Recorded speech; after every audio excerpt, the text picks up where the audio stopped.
Harper Audio presents The Book of Illusions, written and read by Paul Auster.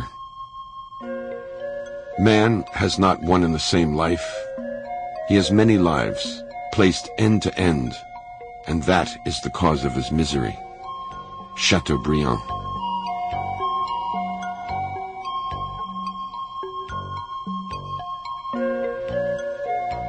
One. Everyone thought he was dead. When my book about his films was published in 1988, Hector Mann had not been heard from in almost 60 years. Except for a handful of historians and old-time movie buffs, few people seemed to know that he had ever existed. Double or Nothing, the last of the 12 two-reel comedies he made at the end of the silent era, was released on November 23, 1928. 2 months later, without saying goodbye to any of his friends or associates, without leaving behind a letter or informing anyone of his plans, he walked out of his rented house on North Orange Drive and was never seen again. His blue DeSoto was parked in the garage.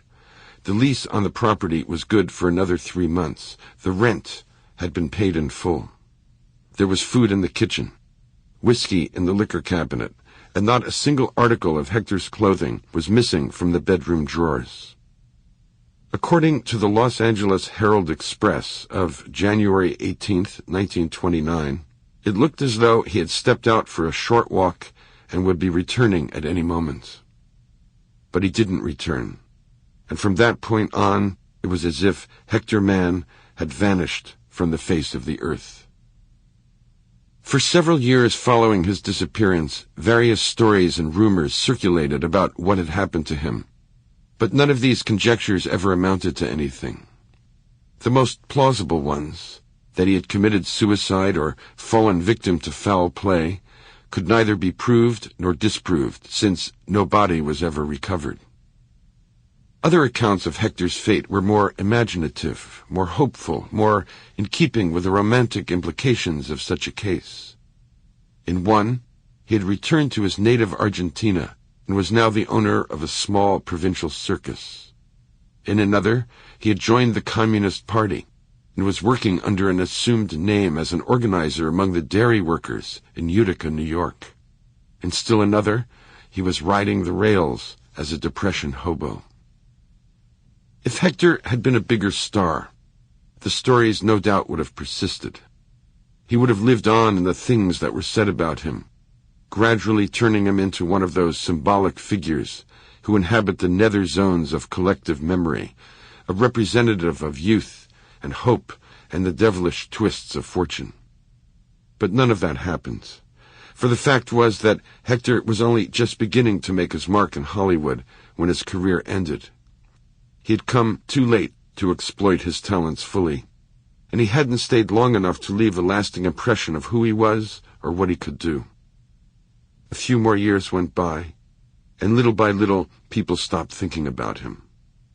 By 1932 or 1933, Hector belonged to an extinct universe, and if there were any traces of him left, it was only as a footnote in some obscure book that no one bothered to read anymore. The movies talked now, and the flickering dumb shows of the past were forgotten. No more clowns, no more pantomimists, no more pretty flapper girls dancing to the beat of unheard orchestras. They had been dead for just a few years, but already they felt prehistoric, like creatures who had roamed the earth when men still lived in caves. I didn't give much information about Hector's life in my book.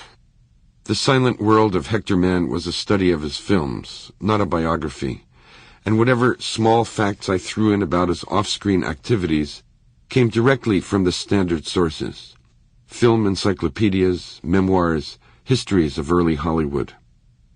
I wrote the book because I wanted to share my enthusiasm for Hector's work.